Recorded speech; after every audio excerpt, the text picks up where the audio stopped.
Bu, ibu rumahnya udah sebagus ini loh bu, gitu. Padahal ibu kan warungnya itu jarang yang beli, terus juga harganya murah, gitu. Apa ibu ini ngutang? Kata ibu gini, "Enggak dok, nanti kamu juga tahu." Terus akhirnya saya tengok lagi di dalam gerobaknya itu, pikir saya ada sayur apa. Itu kayak kepala manusia, daging manusia bang, semuanya. Sampai pada akhirnya saya sakit lagi itu bang. Sakit lagi itu bener-bener saya sudah hampir mati itu. Terus kata bapak saya gini, "Iya, sebenarnya itu adalah jin yang berhubungan dengan pesugihannya Bu Yani." Jadi kata bapak saya itu bang, nama saya itu menurut cerita dari Pak Ustadz itu yang ngerukyah saya itu, dia itu sudah menulis nama saya bang untuk dijadikan tumbal pesugihan. Saya nggak percaya, ternyata Ibu Yani kok jahat sama saya.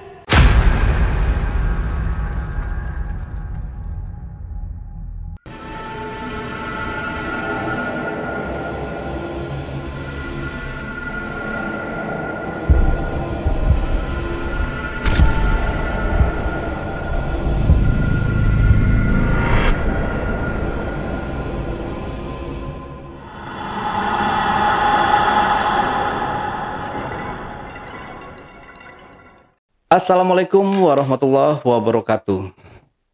Jumpa lagi dengan saya Ale Jejak Backpacker. Tentunya dalam obrolan misteri Jejak Backpacker kali ini, saya telah kehadiran seorang narasumber yang pernah mengalami kejadian mistis. Seperti apa kisah yang dialami oleh narasumber kita pada malam hari ini? Langsung aja kita sapa narasumbernya. Assalamualaikum. Waalaikumsalam Bang Ali. Ya, Kak Dwi sehat? Alhamdulillah sehat. Alhamdulillah ya. Oke, Kak Dwi ini katanya punya pengalaman mistis ya. Iya.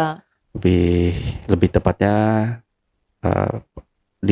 pesugihan, tentang pesugihan gitu ya. Iya, tumbal pesugihan. Oh, tumbal pesugihan. Oke. Ini seperti apa nih kisi-kisinya yang mau Kak Dwi ceritain ini nanti? Boleh di-spill sedikit dulu aja. Saya dulu pernah bekerja di rumah salah seorang ibu yang menjual nasi. Di situ kerjaan saya sebagai pelayan warung nasi. Nah, ternyata setelah saya tinggal di situ, saya baru tahu ternyata saya malah ditumbalkan. Jadi tumbal pesugihannya. Oh, si yang pemilik warung ini melakukan pesugihan gitu. Iya. Oke. Simpan dulu aja kalau gitu Kak Dwi ya ceritanya. Iya. Nanti kita lanjut setelah ini. Benar.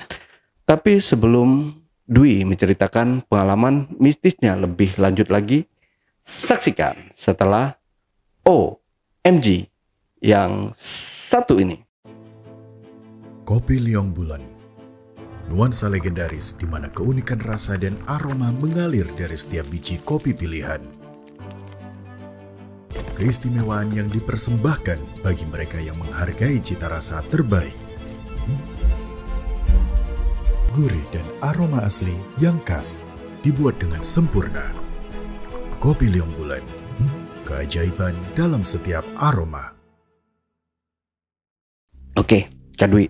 Ya. Ini kan ceritanya seru banget ya. Pasti kalau misalkan Kak Dwi nanti haus atau ngantuk, Kak Dwi silahkan diminum aja kopi Liong yang sudah kita buatkan spesial nih buat Kak Dwi ya. Iya, terima kasih Bang Ale. Oke, aman Kak Dwi? Aman. Oh, kalau aman, oke silahkan bisa langsung cerita. Iya. Jadi saya itu tinggal di daerah Jawa Timur. Tempat tinggal saya itu masih pelosok, jauh dari perkotaan. Di situ juga jarang ada penerangan. Saya tinggal di sebelah hutan. Di situ ada juga sungai, di mana itu adalah mata pencaharian saya, Bang. Oke. Saya mengambil batu-batu dari situ untuk dipecah-pecahin pakai palu itu. Nah itu nanti ada kan truk yang ngangkut-ngangkut itu. Saya kerja dari pagi sampai sore.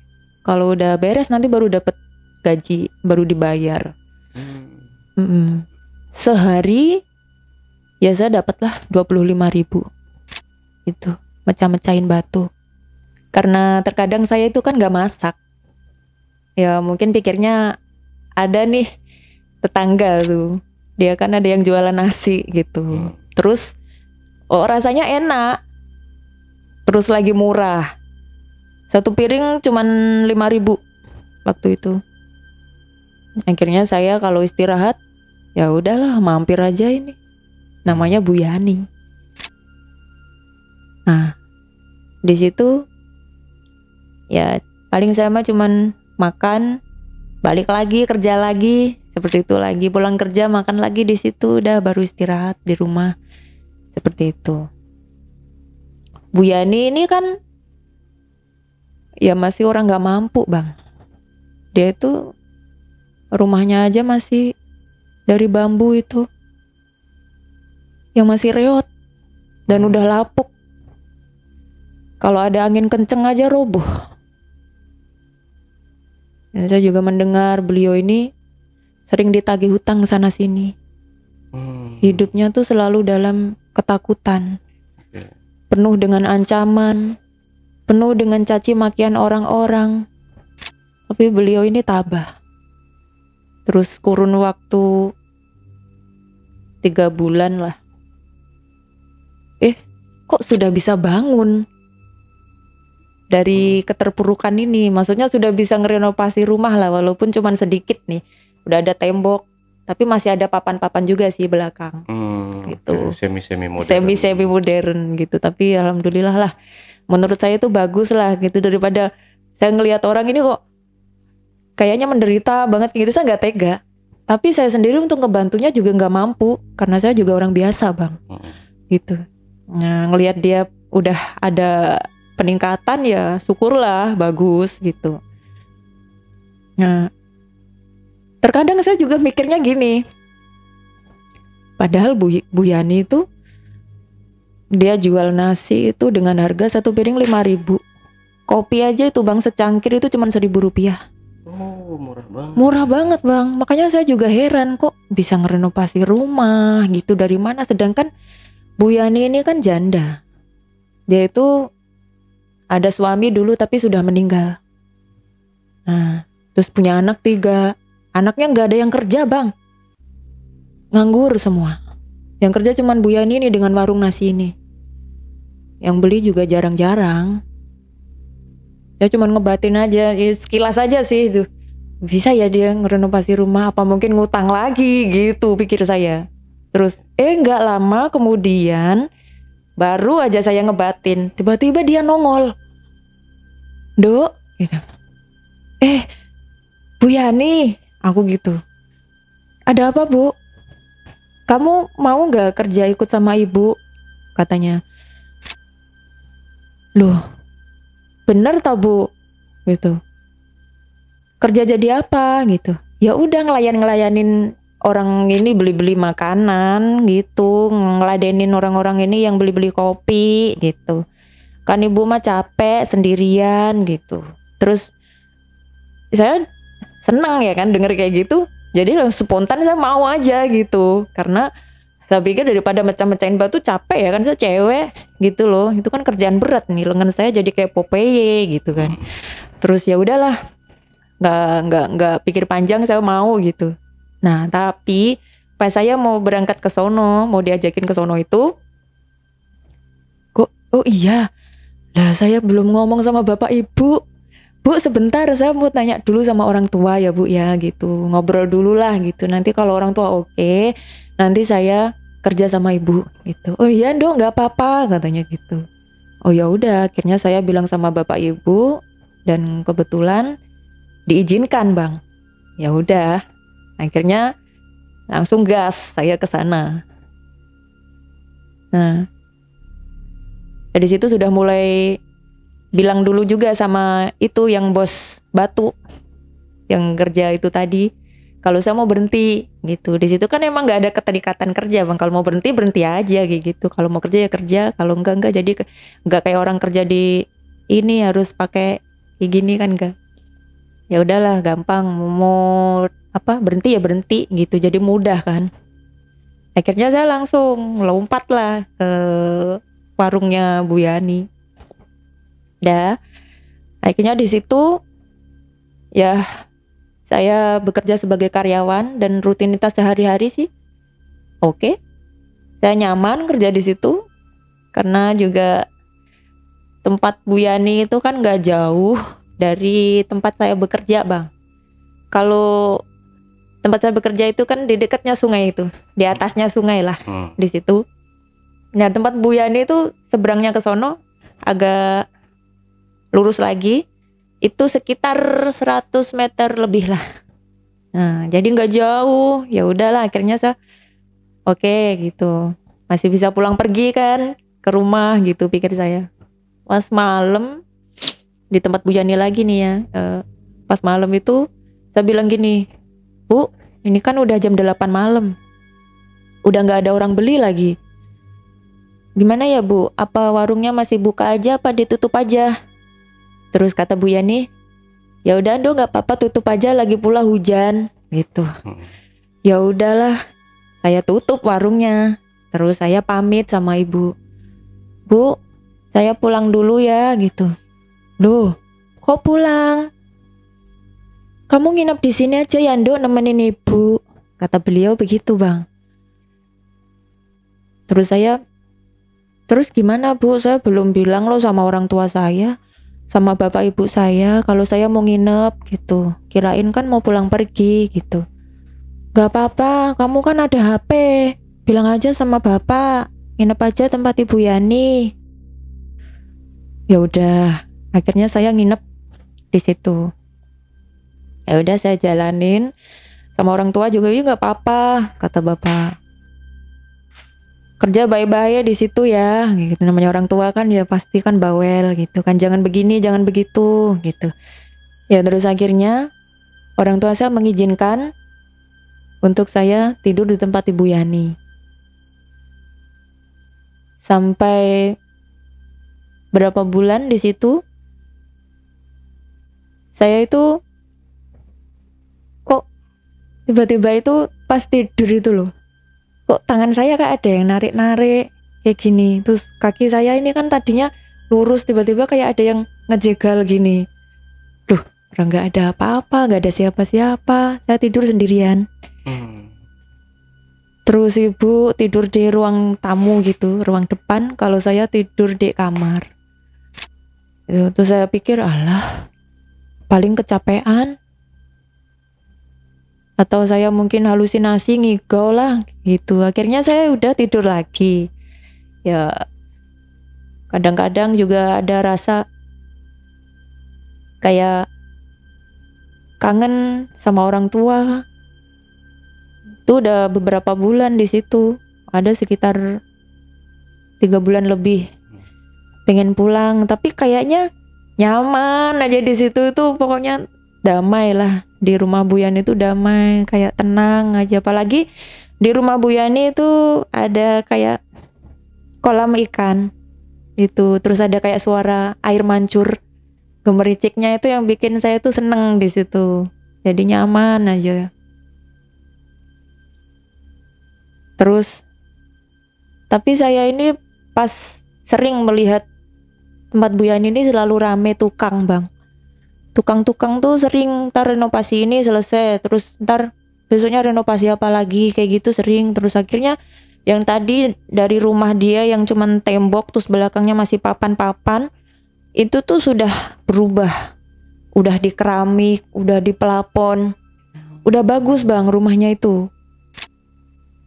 Terus kok saya tuh tiba-tiba tuh ya nyeletuk gitu nanya, Bu, Ibu rumahnya sekarang udah bagus? Iya Ndo, alhamdulillah gitu. Oh, Ibu, dalam hati saya kan, apa ngutang lagi ya, jangan-jangan Ibu gitu kan, dari dia yang tadinya suka ngutang sana sini, mungkin ngutang lah ibu ini gitu. Terus saya tuh tiba-tiba kayak berani ngomong, ibu dapat dari mana, kayak gitu. Kayak nggak ada canggung mau nanya itu, kayak anak polos. Bu, ibu rumahnya udah sebagus ini loh bu, gitu.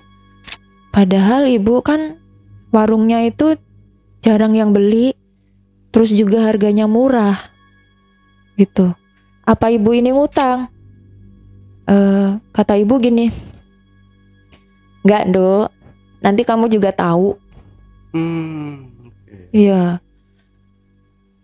Oh baiklah gitu. Mungkin nanti ibu mau menjelaskan nih, dalam hati saya begitu bang.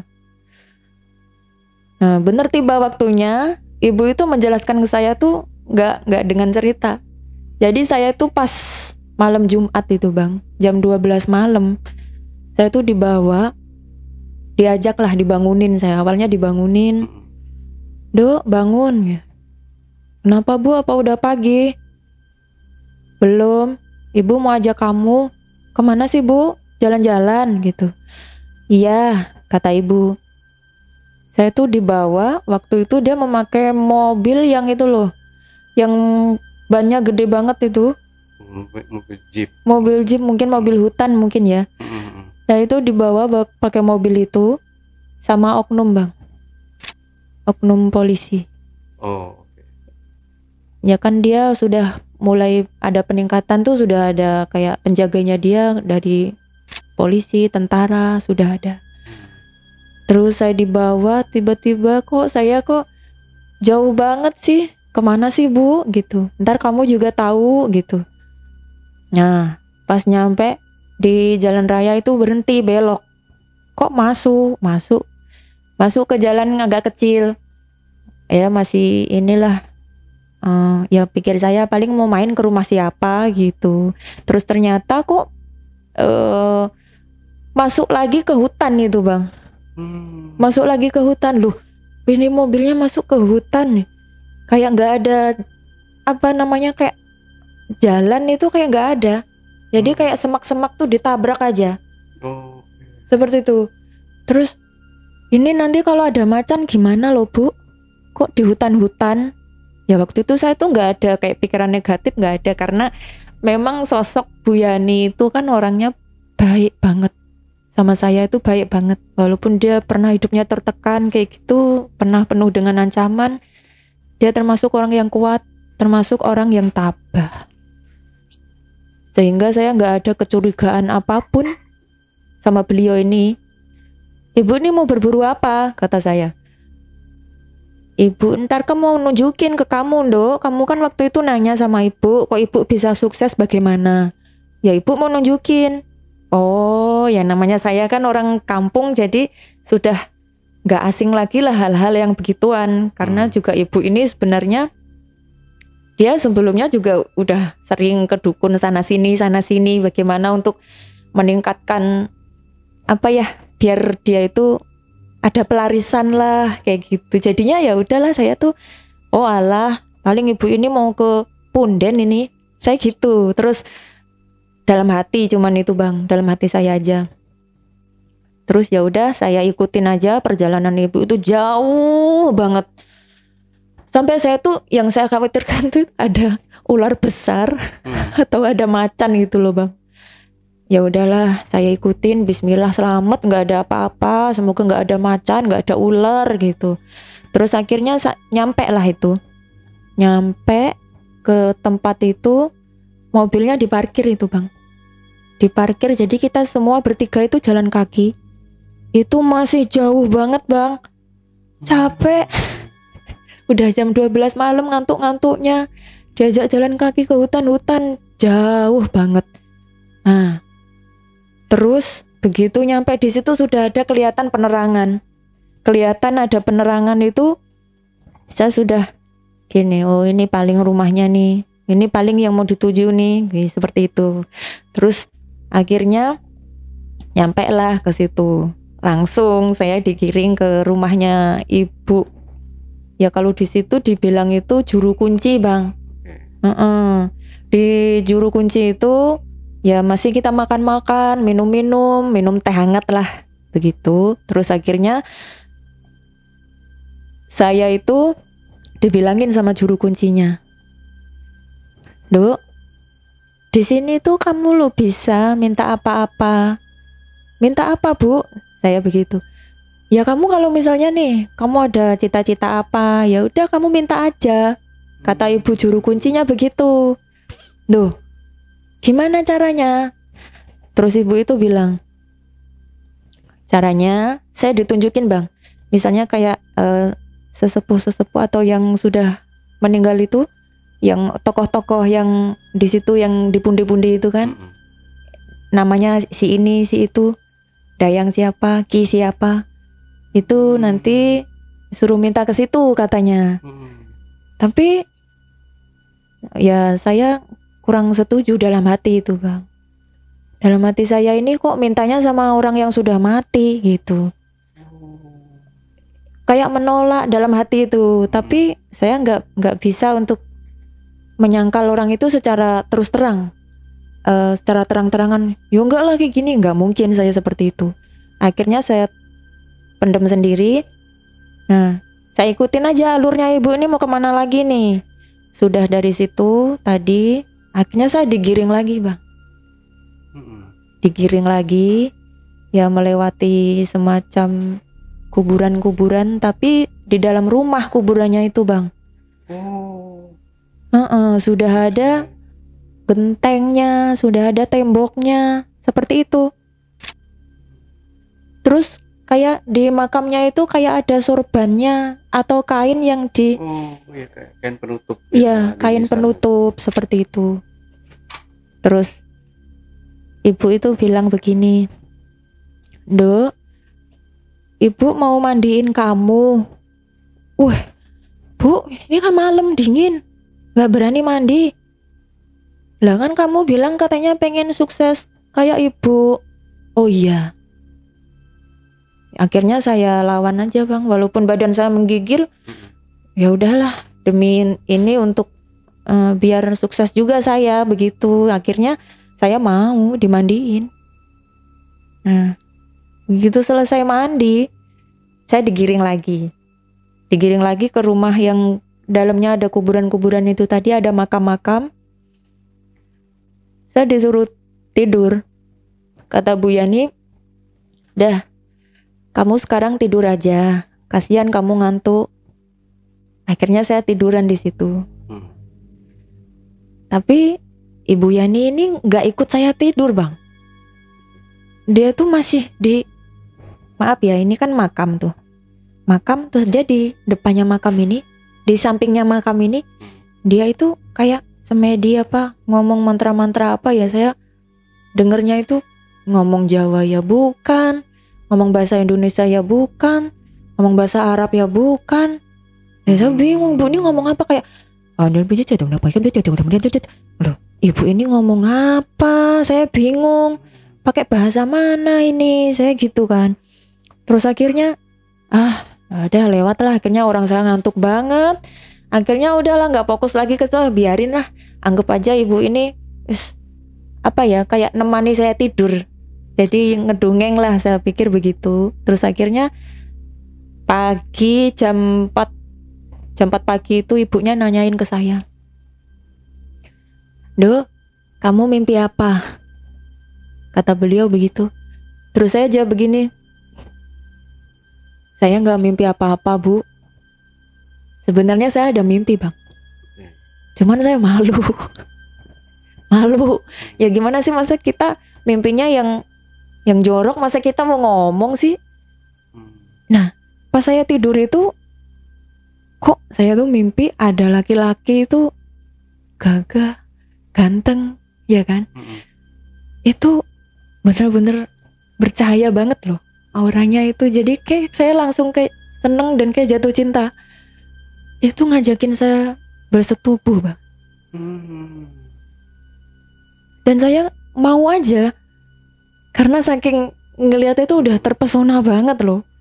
Udah, ya udah pasrah aja. Sampai pas saya bangun itu kan, saya sadar itu celana dalam saya juga sudah basah. Oh. Iya, kayak ada yang keluar seperti itu. Cuman saya nggak mau lah ngomong sama Bu Yani. Masa sih itu kan ya cerita jorok dalam mimpi, masa mau diomongin gitu. Akhirnya saya enggak Bu, nggak ada mimpi apa-apa gitu. Ya udah akhirnya selesai kan di situ. Saya terus dibawa pulang lagi Bang. Pulang lagi bareng bertiga lagi naik mobil itu tadi nyampe rumah. Ya masih seperti biasa aktivitas lagi lah, buka warung lagi begitu. Cuman saya masih kadang ngelihat rumahnya ibu nih kadang termenung. Kok ibu bisa ya rumahnya segede ini? Kok bisa ya ibu? Dari mana ya? Seperti itu. Jadi belum kepikiran kenapa saya dibawa ke situ tuh belum kepikiran. Ya karena tadi ibu bilang karena supaya saya tuh bisa sukses kayak ibu. Terus langsung saya tuh oh berarti ini nih kayak macam minta pelarisan nih biar meningkat lagi kayak gitu. Tapi bukan yang saya mikir pesugihan, enggak ada pikiran kayak gitu. Saya masih kembali lagi ke rutinitas sehari-hari di situ ya, masih jaga warung. Terkadang ibu itu kan suka keluar pergi ke kota lain gitu Bang. Udah beda lah, stylenya juga sudah beda. Dia sudah ke kota-kotaan, dia sudah mengenal dunia kelab malam juga.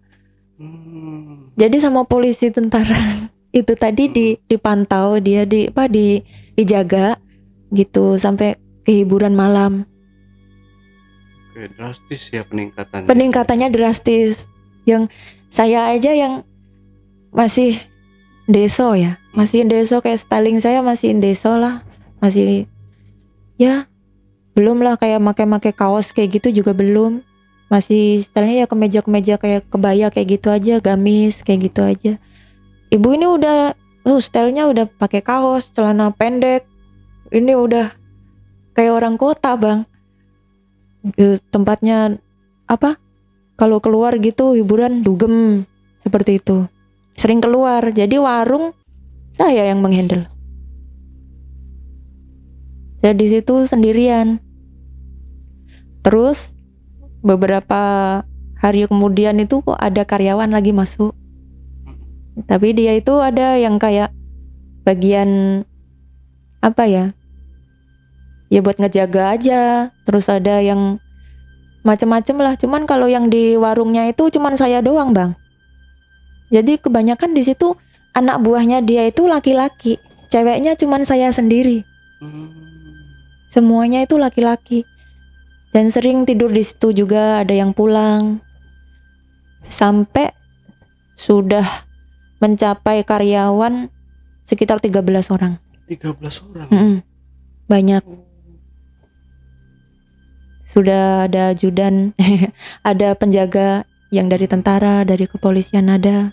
Yang karyawan-karyawan laki-laki banyak.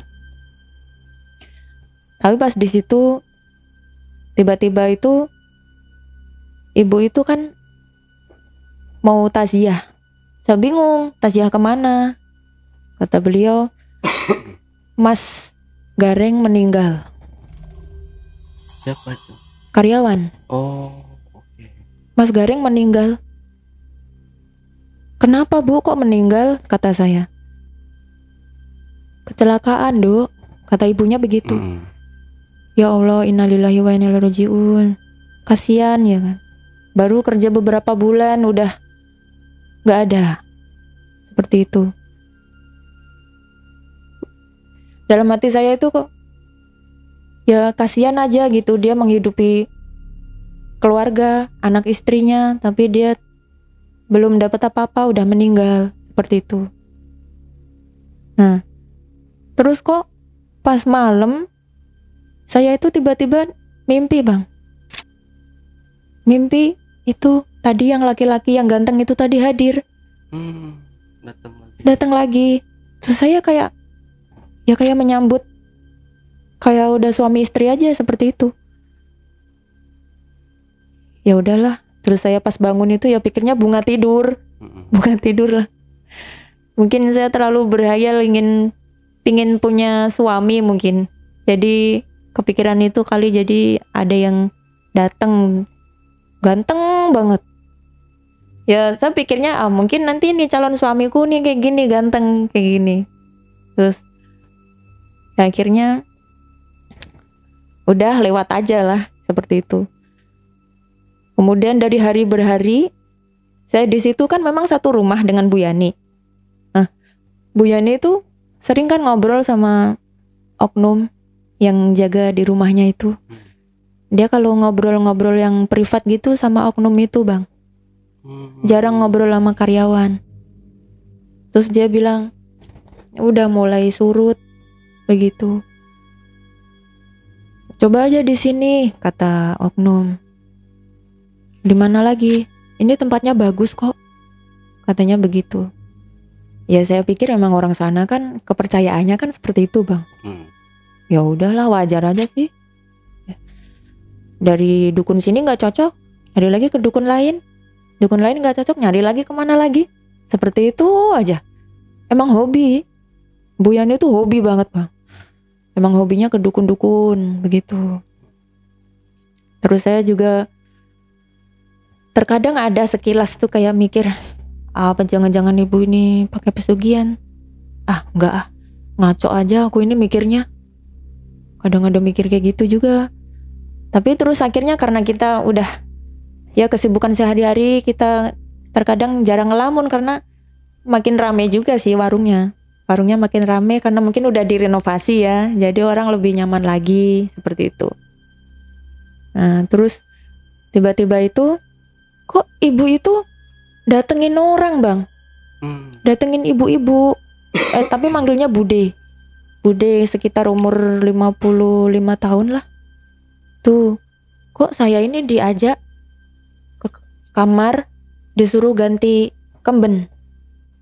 Duh, kenapa Bude gitu? Ya biar kamu biar ini Dok, katanya. Biar kamu biar bagus lah karir kamu, nanti pekerjaan kamu bisa sukses. Seperti itu. Masa sih Bu? Masa sih Bude gitu? Iya, udah nurut aja sama Bude. Saya dimandiin, Bang. Dimandiin pakai air kembang itu.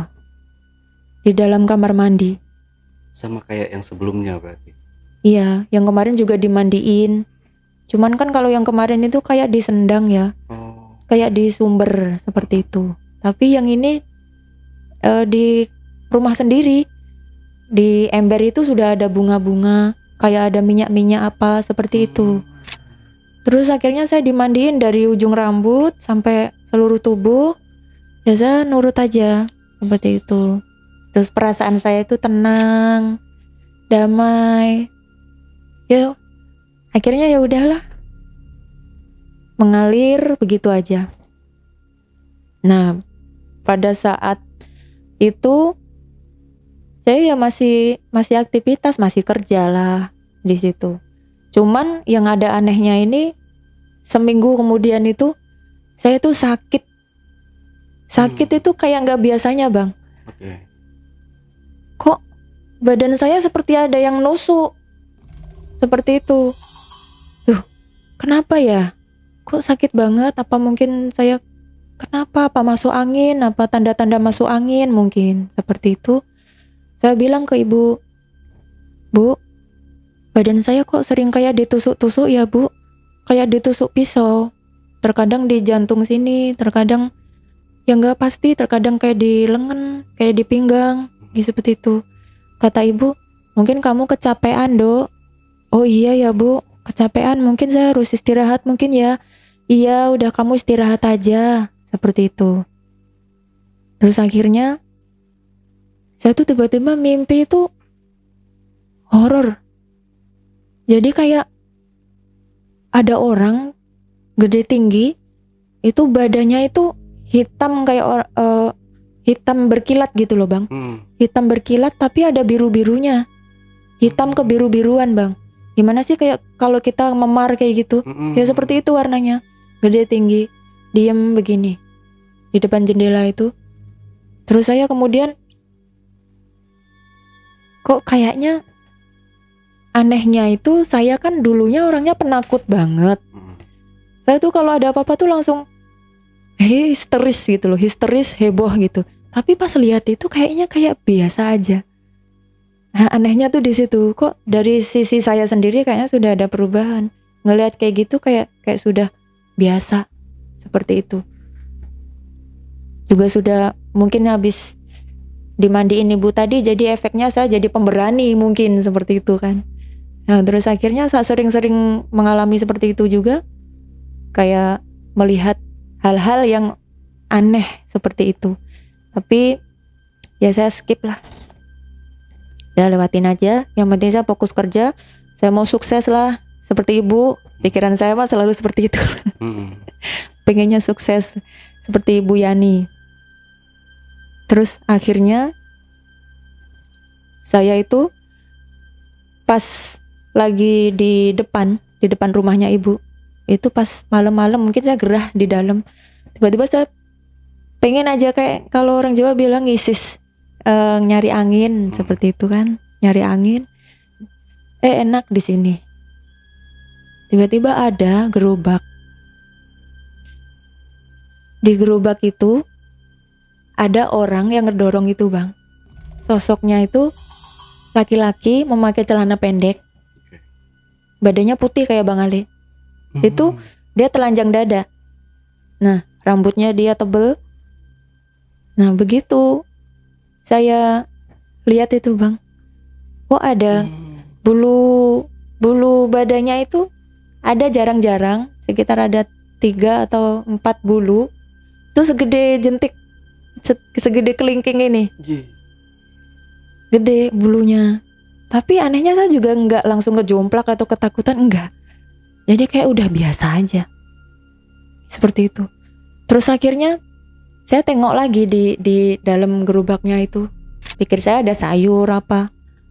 Itu naudzubillah min dzalik. Itu kayak kepala manusia, daging manusia, Bang, semuanya. Jadi yang didorong orang itu tadi, saya juga seperti antara mimpi dan antara, tapi saya bener di situ, Bang. Saya bener lagi di teras depan rumah itu, antara mimpi dan enggak, tapi saya bener nyata berdiri.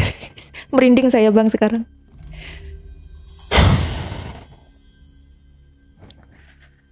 Ya sudah, akhirnya saya lewatin aja lah, skip aja. Sudah sering banget ngalamin kejadian hal-hal yang seperti itu. Terkadang ada yang gak habis. Ya waktu itu ya saya tuh pernah dibilang begini juga loh, Bang, sama ibu. Dok, ibu udah beliin kamu ayam cemani. Ayam cemani itu apa, Bu? Kata ibu itu yang darahnya hitam, kakinya hitam, matanya hitam, dagingnya hitam, semua hitam. Itu ibu beli 100 juta. Kata ibu begitu. Kata si Bu Yani itu. Iya. Nah saya pikir, Bu, bagus no. Waduh, makasih banyak ya, Bu. Saya berutang budi nih sama ibu.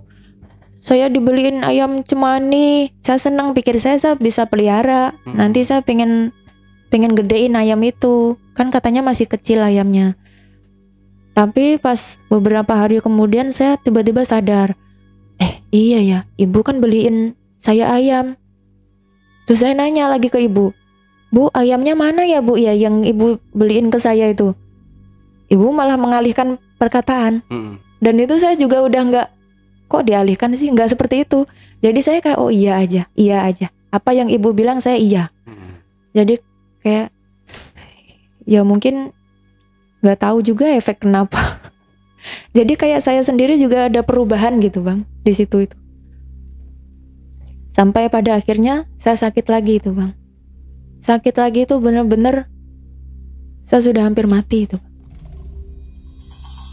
Seluruh tubuh dari kepala sampai kaki itu seperti dibakar. Dan badan saya seperti dicincang. Dan saya itu ketika ingin minta tolong itu ke orang tua itu seperti nggak ada daya. Terus akhirnya saya bilang ke Ibu Yani, Bu, tolongin saya, Bu, saya sakit parah. Kayaknya saya sudah, saya bilang kayaknya saya kayak orang udah sakarot. Terus akhirnya Ya sudah ke dokter. Sama ibunya saya dibawa ke dokter. Akhirnya diobatin ya bang. Dikasih obat sama dokter. Sekitar seminggu saya baru pulih. Sembuh lagi. Di situ. Cuman saya sudah mulai gak nyaman karena sering banget sakitnya itu aneh gitu loh bang. Kalau biasanya saya misalnya kayak sakit flu, pilek, batuk atau ya biasalah. Seperti itu aja, minum obat sembuh. Tapi kalau yang itu tuh sakitnya kayak luar biasa. Dan saya sepertinya sebelumnya belum pernah ngalamin yang seperti itu. Separah-parahnya saya sakit dulu kayak misalnya zaman dulu sebenarnya sebelum kasus COVID ini, sebelumnya dulu zaman orang-orang tua dulu itu sudah ada kayak macam COVID kayak gini udah ada. Saya pernah ngerasain juga yang kita nggak bisa mencium apapun itu sudah ada. Sebenarnya jadi kayak musim apa ya, dibilang pancaroban lah, musim wabah penyakit lah, seperti itu udah ada. Itu nggak sesakit ini bang. Ini lebih parah lagi sakitnya dan saya, masya Allah, astagfirullahaladzim, kenapa ya? Kok seperti ini? Padahal saya kerjanya santai. Lagi pula saya tuh bener-bener terjamin bang. Makan, minum itu ibu tuh tidak pernah hitungan. Semua Ndo yang di sini boleh makan, dari ayam, ikan, buah-buahan, sayur, semua, dari nasi, susu, semua kamu boleh makan. Nggak pernah hitungan. Terjamin. Olahraga juga saya teratur, olahraga sendiri kalau saya. Terus saya sakit, kenapa? Kok seperti dicincang-cincang? Kenapa? Seperti itu. Ketika sakit itu ngomong aja nggak sanggup bang. Nggak kuat. Ngomong aja nggak kuat. Buat gerak itu nggak sanggup. Saking sakitnya itu. Sampai bingung, akhirnya saya cerita ke orang tua. Ya memang saya tuh nyaman di tempat ibu. Gitu. Tapi saya sering sakit-sakitan bu. Saya bilang ke ibu saya, ke ibu kandung saya, apa mau pulang dok? Kata ibu saya begitu. Iya. Terus saya bilang, nanti saya izin dulu lah sama Bu Yani. Nanti saya mau pulang dulu ke rumah, istirahat dulu aja. Saya begitu kan. Terus akhirnya saya ini sempet izin sama Ibu Yani bang. Entah kenapa Bu Yani tuh ngomongnya tuh kayak mengarahnya tuh jangan pulang bang. Jangan pulang dok. Apa besok aja ibu anterin. Kata Bu Yani seperti itu. Akhirnya gak jadi lagi. Akhirnya besoknya tuh kan jadwal dia mau nganterin saya pulang. Tapi lupa saya. Jadi kayak udah keasikan lagi di situ, nyaman lagi. Seperti itu. Nah, akhirnya pas tiba lagi saya sakit lagi. Itu barulah ada SMS dari bapak saya. Dok, kamu gimana kabarnya? Terus saya bilang, iya pak, masih sakit-sakitan aja. Saya juga heran, padahal kerjanya ringan banget loh. Cuman ngelayanin orang beli-beli makanan. Seperti itu doang, gak kecapean. Karena sekarang sudah banyak karyawan juga, ada yang bagian cuci piring ada. Saya cuman ngelayanin doang, kayak waitress doang. Terus saya gak capek, tapi kok bisa sesakit ini?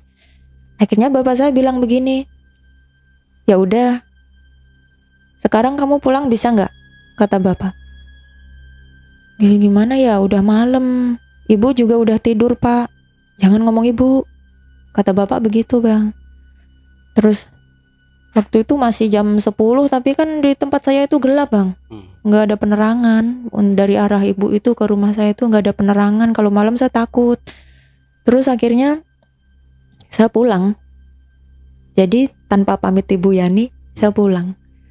Pulang itu, terus akhirnya sama bapak itu diundangin kayak orang ustadz atau apa kayak gitu loh bang. Seperti nggak tahu lah kiai itu apa kayak gitu. Terus akhirnya tiba-tiba itu saya itu kayak didoain, dibaca-bacain kayak ayat-ayat suci Al-Quran, seperti itu bang. Nah terus saya sempat nggak sadar itu. Saya sempat nggak sadar. Begitu saya sudah sadar itu baru saya dengar cerita dari bapak saya itu, katanya tadi kamu itu diruqyah sama Ustadz, Dok. Ternyata kamu itu ditumbalkan sama Ibu Yani, dijadikan tumbal pesugihannya Ibu Yani. Terus saya masih nggak percaya, Bang. Jadi kayak masih pikiran saya masih ngebelain Bu Yani. Enggak, Bu Yani nggak kayak gitu loh. Bu Yani baik loh. Jadi ngelawan orang tua, ngelawan ustadznya, nggak percaya. Nah, terus lagi didoain lagi kan. Saya sampai pingsan lagi itu, Bang. Nggak sadar lagi. Terus pas baru sadar bapak cerita lagi gitu, Dok, kamu apa dulu pernah ini, Dok, mimpi ini bersetubuh sama orang laki-laki wajahnya ganteng. Iya, Pak. Kok bapak bisa tahu? Aku gitu kan. Terus kata bapak saya gini, iya, sebenarnya itu adalah jin yang berhubungan dengan pesugihannya Bu Yani. Jadi kata bapak saya itu, Bang, nama saya itu menurut cerita dari Pak Ustadz itu yang ngeruqyah saya itu, dia itu sudah menulis nama saya, Bang, untuk dijadikan tumbal pesugihan. Jadi dari awal mula Ibu Yani itu mendatangi saya untuk bekerja ke beliau, ternyata beliau sudah ada niat jahat ke saya. Cuman ditutup dengan sikap beliau yang lembut, yang manis, yang baik, sehingga saya sendiri nyaman dengan buayan beliau seperti ibu kandung sendiri, seperti itu. Saya nggak percaya ternyata Ibu Yani kok jahat sama saya. Nggak tega saya. Saya sayang sama Ibu Yani, Bang. Sayang. Sama seperti saya sayang sama diri saya sendiri. Sayang banget sama beliau. Kalau beliau kenapa-napa, saya nggak tega. Saya nggak tega dia disakitin. Tapi kenapa beliau itu ternyata kok tega sama saya? Barulah terbuka semuanya. Ya karena sudah diruqyah itu tadi. Akhirnya Ustadz itu dia berkata, Mbak Dwi, kalau bisa jangan lagi kamu kembali ke rumah Ibu Yani. Beliau bilang begitu. Terus akhirnya saya begini, Pak, masalahnya itu kan baju-baju saya semua masih ada di sana, Pak. Sudah biarkan saja.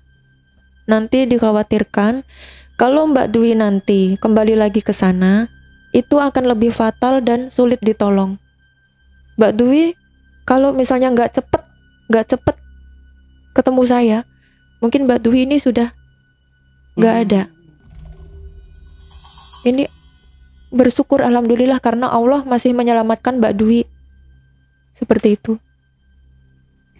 Nah, terus jangka waktu itu kan sebenarnya itu sudah hampir 1 suro itu, Bang. Sudah hampir malam 1 suro, sekitar kurang berapa hari lagi itu.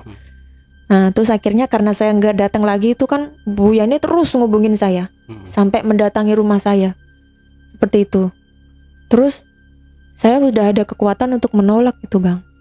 Saya menolaknya begini, Bu, maaf ya Bu, saya masih sakit-sakitan, saya belum bisa bekerja lagi di tempat Ibu. Saya bilang gitu. Oh ya udah, Dok, nanti kalau kamu udah sehat kembali lagi ya. Pokoknya kamu besok ini sehat loh. Kamu besok ini sehat, kamu harus balik lagi. Dia seolah kayak udah tahu kalau besok ini saya sehat. Bener, Bang. Besoknya itu saya sehat, badan saya itu kembali normal pulih seperti sebelumnya. Enggak sakit kayak gitu. Sehat banget dan ini kuat lagi seperti itu.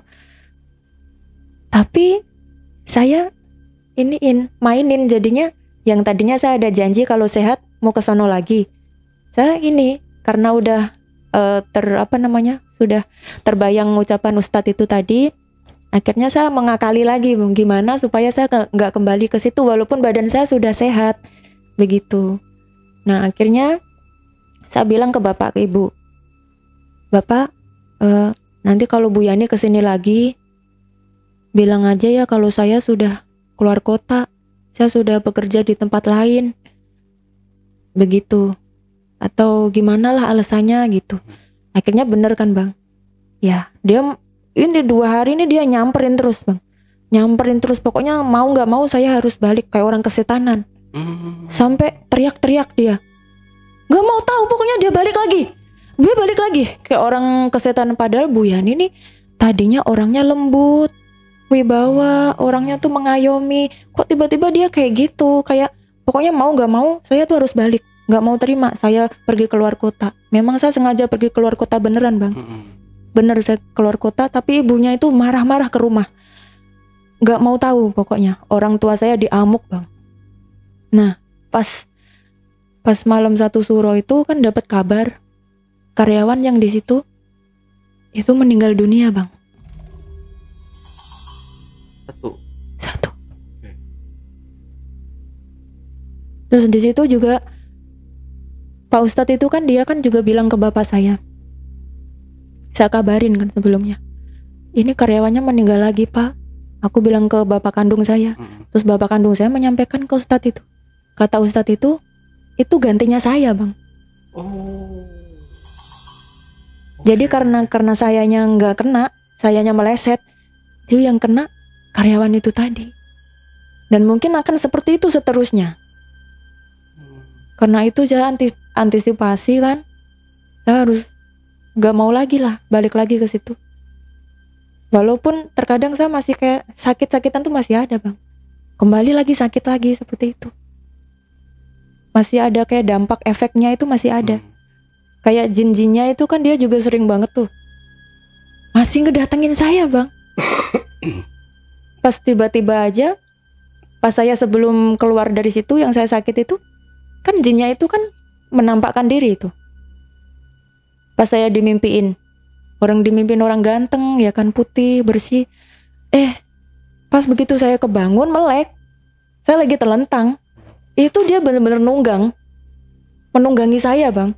Saya benar melihat, tapi bukan yang sosok yang ganteng yang di dalam mimpi saya itu, tapi sosok gede, buruk rupanya bang. Itu ngiler di muka saya. Itu ilernya itu jatuh ke muka saya, gede, tinggi, dan bulunya lebat. Itu kukunya juga dia panjang-panjang hitam. Terus matanya itu menyala dia bang. Serem, pokoknya serem banget. Dan sampai saya sendiri juga bingung gitu. Akhirnya makanya saya terus laporan terus ke orang tua itu tadi. Nah setelah itu kan saya pas diruqyah sama Pak Ustadz itu tadi, Pak Ustadz itu juga hampir kalah bang. Pak Ustadz itu juga kayak mau tumbang juga dia. Dia sampai muntah darah bang. Sampai muntah darah. Saya juga muntah darah di situ. Ada belatungnya juga. Dan Ustadz itu juga berusaha supaya nggak kelihatan kesakitan, tapi dari ekspresi wajahnya dia sangat menahan sakit banget. Sampai muntah darah. Dia seminggu itu bang sakit. Ustadznya itu sakit seminggu juga karena menolong saya ini. Karena menurut beliau ini sudah ibaratnya saya sudah hampir fatal, sudah hampir kena. Jadi yang bangsa jinnya itu nggak terima. Karena saya sudah ditulis di situ sebagai tumbal pesugihannya. Seperti itu Bang Andi. Bang Ale. Berarti si Bu Yani ini masih ada sampai sekarang? Mungkin masih ada Bang Ale, soalnya saya sudah hapus kontaknya. Terus kemudian saya pergi keluar kota itu saya sudah ganti nomor. Jadi sudah tidak tahu lagi bagaimana beliau. Cuman sih kata tetangga masih ada. Berarti setelah kejadian yang pertama kematian si Gareng, kedua yang temennya juga kan, iya, satu karyawan juga. Ini udah di tahun 2025. Nah itu Kak Dwi denger nggak itu berapa korban lagi yang jadi tumbal dia ini? Ada lagi itu yang kecelakaan, dia kan naik motor Bang. Itu ditabrak bis Bang. Meninggal. Terus yang ada lagi kejadian itu ya karyawan juga. Jadi dia itu kan naik motor, dia masih sama bis. Cuman kalau dia nggak meninggal, kakinya pas lutut ini dua-duanya remuk Bang. Jadi harus diamputasi, dipotong pas lututnya itu. Pas lutut dipotong semuanya, dua-duanya. Kejadian-kejadiannya selalu seperti itu. Parah banget ya berarti kelakuan si Yani ini ya. Iya, menghalalkan segala cara untuk kekayaan. Tapi aslinya dia ini kayak melakukan pesugihan apa sih sebenarnya? Kalau saya kurang tahu sih Bang ya, karena dia kan kayak minta-minta ke dukun tuh nggak cuma satu Bang. Jadi misalnya dukun ini kurang cocok nih, dia cari lagi dukun yang lain. Banyak dukunnya. Terus saya pernah yang dibawa ke hutan apa itu tadi, yang di tengah-tengah hutan itu juga ritual juga. Terus pernah juga yang kayak sosok ular itu juga pernah nampak sebenarnya Bang. Sosok ular. Berarti kalau kayak ritual yang dimandikan itu yang pertama di sendang, itu yang kedua di rumah ya. Iya di rumah. Nah itu berarti itu udah kayak didaftarkan gitu ya mungkin Sudah, ya. Kayak sudah. oh ini calon tumbalnya gitu. Iya. Jadi menurut Ustadz itu saya tuh sudah ditulis. Sudah ditulis sama Bu Yani itu sebagai tumbal pesugihannya beliau ini. Jadi cuman kedok lah Bang. Mengatasnamakan menolong orang, tapi sejatinya dia itu justru ingin untuk kekayaannya beliau sendiri, tapi menghalalkan segala cara. Oke. Nah ayam cemani tadi itu Nggak ada Bang. Itu yang saya bingung sampai katanya sekarang. buat apa? Saya masih bingung ini. Kata Pak Ustadz itu kan di Terawang kan. Di Terawang Pak Ustadz itu waktu itu juga dibilang juga sama Pak Ustadznya, kamu pernah kan ini ditawarin apa? Ayam cemani gitu. Terus saya bilang, iya. Kok Pak Ustadz ini kok bisa tahu gitu? Padahal saya nggak cerita gitu, nggak cerita ke orang tua soal itu. Nah kata Pak Ustadz itu juga dijadikan sebagai media untuk menumbalkan saya. Jadi berbagai cara lah Bang. Yang ini dia gagal, ganti yang gini gagal, ganti yang begitu. Seperti itu. Mungkin tapi mohon maaf Kak, kalau di sana Kak Dwi itu untuk sholat 5 waktu dan ya apa namanya kayak mungkin ngaji atau apa gitu? Nggak pernah. Nggak Kak Dwi-nya? Kak Dwi. Kalau saya sih nggak pernah. Waktu di rumah Ibu Dwi nggak pernah, tapi kalau di rumah orang tua kandung, memang orang tua saya itu mewajibkan, maksudnya pas di tempat Bu Yani ini saya nggak bisa sholat Bang, karena setiap kali mau sholat ada niatan nih mau sholat, tiba-tiba itu lupa, jadi nggak jadi sholat dan kayak ada yang menghalangi untuk sholat itu, jadi nggak bisa sholat saya di situ. Nah tapi kalau di dalam rumahnya, keadaan dalam rumahnya biasanya kan kalau orang yang melakukan pesugihan atau penglaris atau lain-lainnya gitu kan, ada sesuatu yang janggal atau ada sesuatu benda atau ruangan yang mungkin yang aneh nih, ada. yang beda gitu. Nah di situ kan Kak Dwi lama ya tinggal di rumah Bu Yani ini. Itu ngelihat nggak sih mungkin ada ruangan tersendiri yang mungkin dia melakukan kayak ritual apa gitu, itu ada nggak? Ada. Jadi dia itu kan rumahnya lebar, dia kan ada lantai 1, lantai 2, lantai 3 tuh Bang. Nah di lantai 3 itu yang sekitar panjangnya itu sekitar 10 meter lebih, itu khusus. Jadi kayak lukisannya itu lukisan Nyai Roro Kidul. Terus di situ ada semacam meja tapi panjang juga, dari sini sampai ke sono itu dikelilingin oleh kursi. Itu semuanya modelnya itu, ukirannya itu semuanya ular. Ular. Sesat ya. Terus lagi yang di ruangan khusus itu yang semua tidak boleh masuk. Saya kan pas ibu itu kan nggak ada di rumah, saya bersihin. Di situ ada memang semuanya itu kayak alat-alat atau bahan-bahan untuk ritual gitu. Itu pas di kayak semacam baskom, ada bunga-bunga, itu ditutup sama apa? Kain putih Bang. ditutup sama kain putih kayak baskom gitu. Nah di situ ada ini saya, ada foto saya. Oke. Saya baru tahu di situ. Ya tadinya mah saya kayak B aja gitu loh, kayak skip aja lah, nggak sampai mikir ke situ. Begitu sudah diruqyah sama Pak Ustadz ini, terbuka semua pikiran saya. Oh berarti ibu ini ternyata udah bermaksud untuk menumbalkan saya jadi tumbal pesugihan, seperti itu. Iya, tapi ya alhamdulillah ya gagal gitu. Tapi yang disayangkan itu masih banyak teman-teman kerja di sana menjadi tumbal ya. Iya.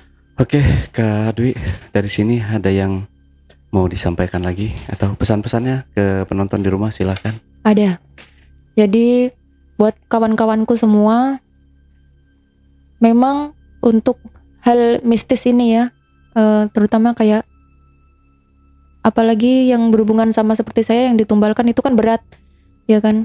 Atau semacamnya lah, nggak tahu santet atau sihir apapun, itu tamengnya cuma satu, sholat. Karena sholat itu bisa memagari hal-hal yang negatif. Semoga semua teman-teman yang pernah mengalami kejadian seperti saya ini kembali ke jalan yang benar, kembali kepada Allah, karena cuman Allah yang mampu menyelamatkan kita lewat orang-orang tertentu yang dikirim oleh Allah Subhanahu wa taala. Amin. Oke, ya. Kak Dwi, terima kasih Terima buat kasih waktunya. kembali. Oke, Jejak Backers, setelah tadi obrolan misteri Jejak Backers bersama narasumber kita, Kak Dwi. Jangan lupa untuk selalu support channel YouTube Jejak Backers dan channel YouTube Ale Jejak Backers. Buat teman-teman juga yang punya pengalaman menarik dan ingin menceritakan langsung di studio Jejak Backers, teman-teman dapat menghubungi admin melalui nomor WhatsApp di 0858 47683. Atau jika teman-teman mempunyai cerita-cerita menarik, horor, mistis dan lain sebagainya, tetapi teman-teman malu untuk menceritakan langsung di studio Jejak Backers, teman-teman dapat mengirimkan ceritanya melalui email di admin@jejakbackers.id. Wassalamualaikum warahmatullahi wabarakatuh.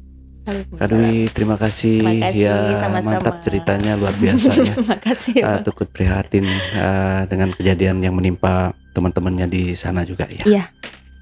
Sampai jumpa.